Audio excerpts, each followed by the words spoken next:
Hi everybody, how are you? Very good evening to all.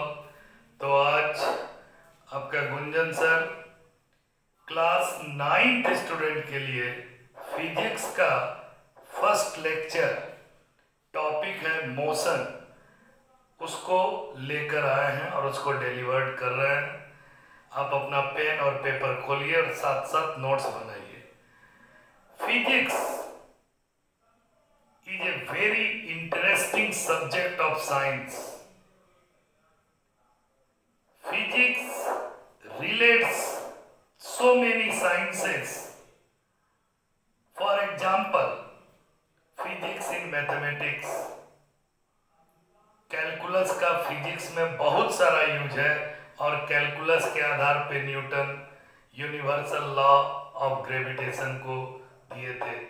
तो Newton साहब के हिसाब से फिजिक्स का मैथमेटिक्स में रिलेशन इंटरेस्टिंग बनाता है। Okay, next physics in biology, micro organism का स्टडी करते हैं, सेल वगैरह का स्टडी करते हैं तो उसके लिए माइक्रोस्कोप चाहिए। Physics in technology, in nuclear reactor, आप डिस्टेंट ऑब्जेक्ट को देखते हैं तो telescope, astronomical telescope, all instrument based by applying physics. आपके इर्द गिर्द हवा चल रही है, दैट इज कॉल्ड फिजिक्स। क्यों चल रही है, कैसे चल रही है, हवा किधर से, ईस्ट से वेस्ट जा रहा है, that is called physics. West से ईस्ट जा रहा है, दैट इज कॉल्ड फिजिक्स।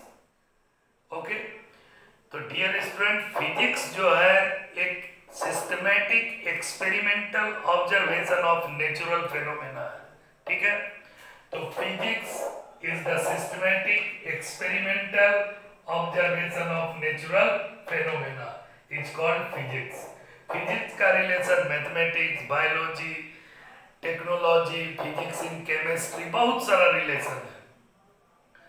तो जितना भी नेचुरल फेनोमेना है उसको हम लोग स्टडी करते हैं in the branch of science called physics. Okay, next है, what do you mean by physical quantity?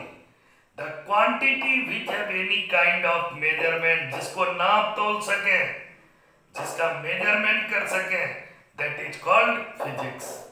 Okay, तो physical quantity, the quantity which have any kinds of measurement is called physical quantity.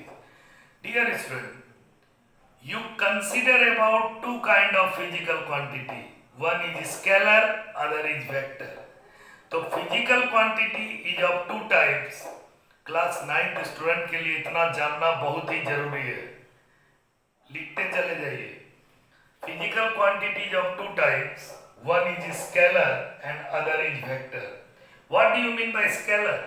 The quantities which have magnitude only but no direction. For weighing 50, for example, weighing 50 kg rice, तो 50 kg rice को नापने के लिए direction का क्या जरूरी है? 50 kg magnitude, सिर्फ उसका मैग्नीट्यूड है। 10 kg राइस मैग्नीट्यूड है।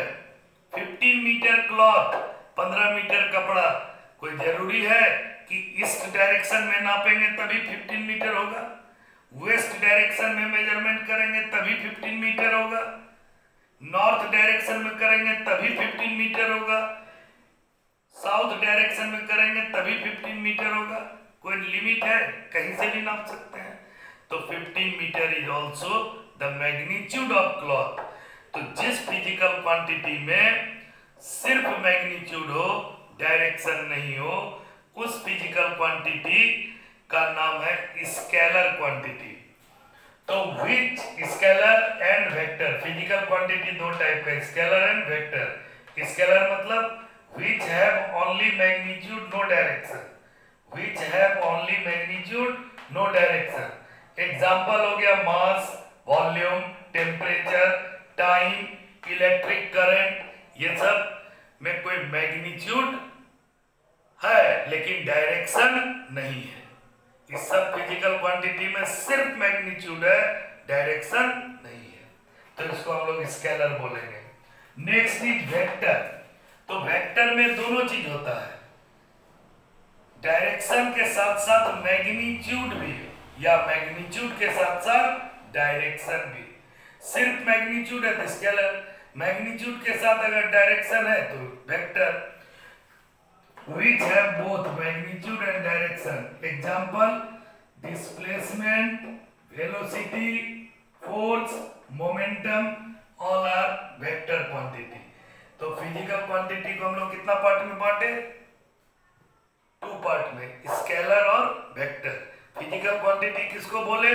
जिसका किसी न किसी तरह का मेजरमेंट हो। ओके ना, अगर आपको कोई कह दे कि from here the Katihar is 30 kilometre away, यहां से कटिहार 30 किलोमीटर दूर है, तो क्या आप 30 किलोमीटर चल के कटिहार पहुंच जाइएगा? नहीं पहुंच पाइएगा। काहे नहीं पहुंचिएगा? हम आपको डायरेक्शन नहीं बताए हैं। तो यहां से कटिहार 30 किलोमीटर है, सिर्फ मैग्नीट्यूड बताए, वो स्केलर फॉर्म में आ गया। लेकिन अगर बोल दिए towards east 30 kilometre is Katihar, तो ईस्ट के तरफ 30 किलोमीटर जाएंगे तो कटिहार मिलेगा।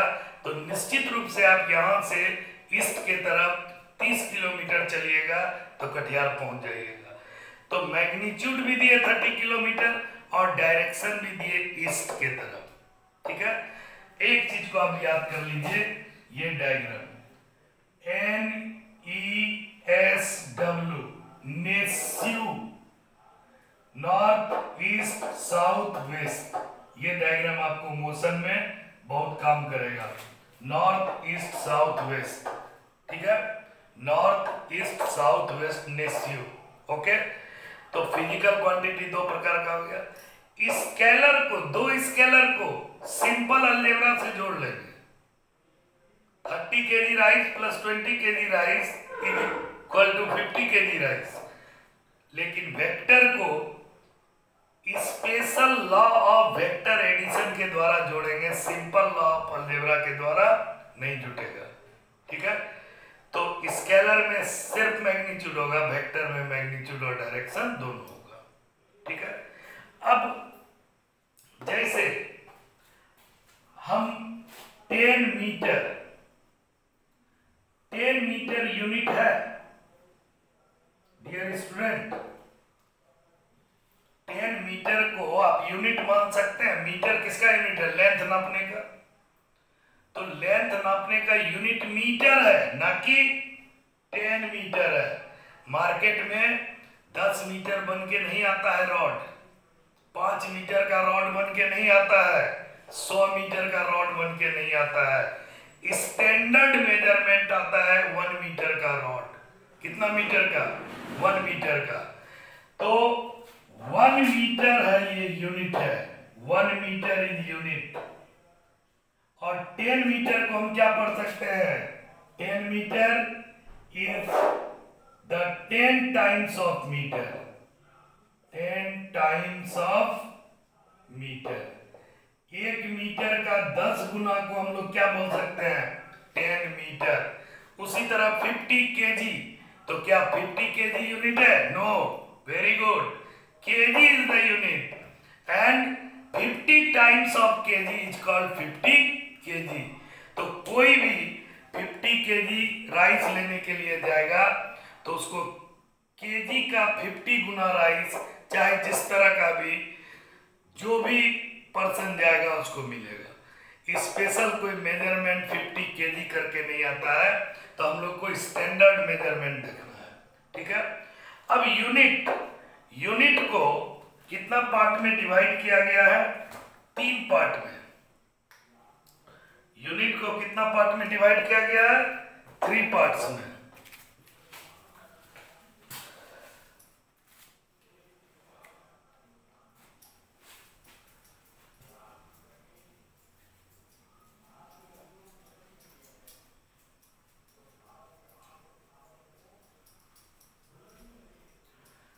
यूनिट जो है मेजरमेंट करने का, इस 3 टाइप्स का होता है। MKS system, CG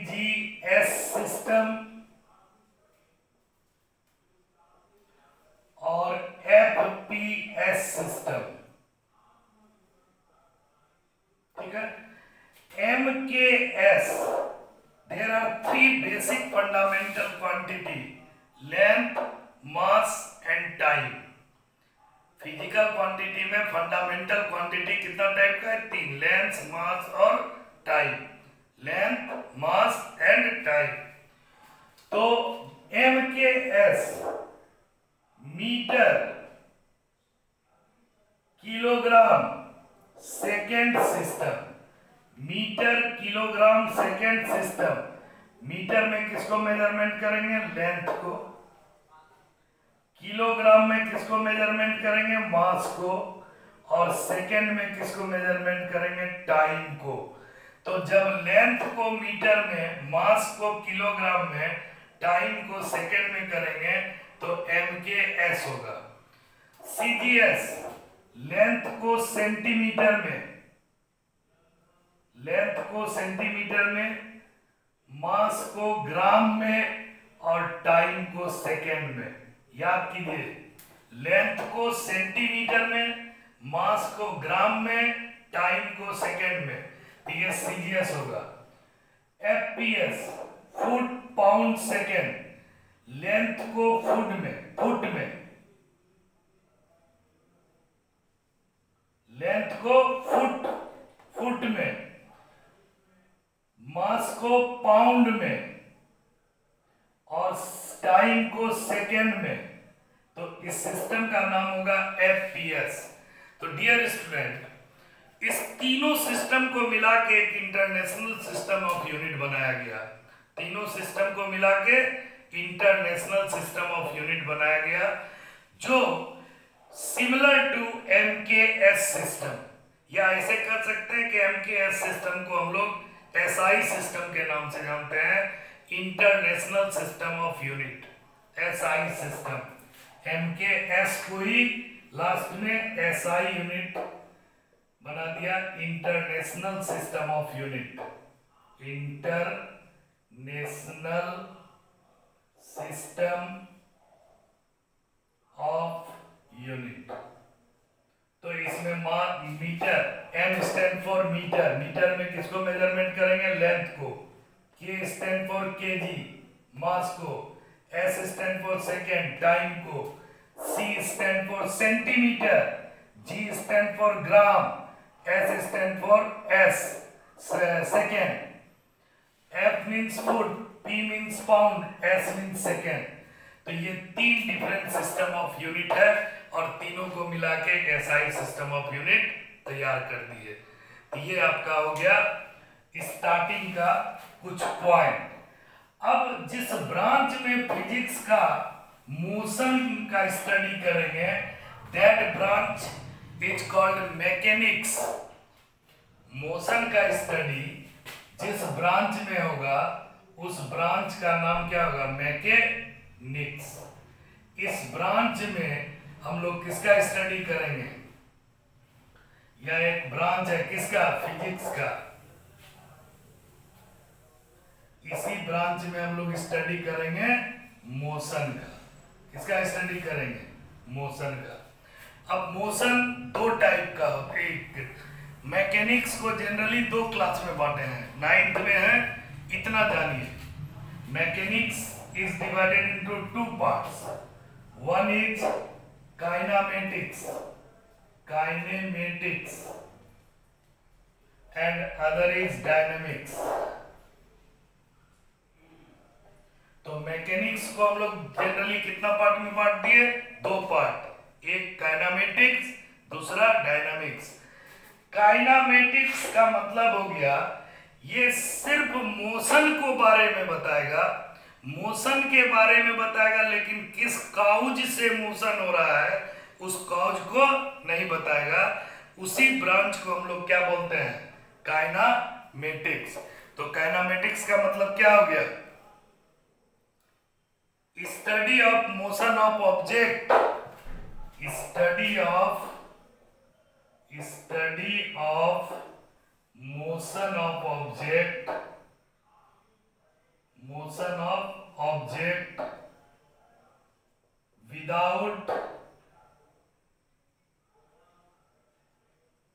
without considering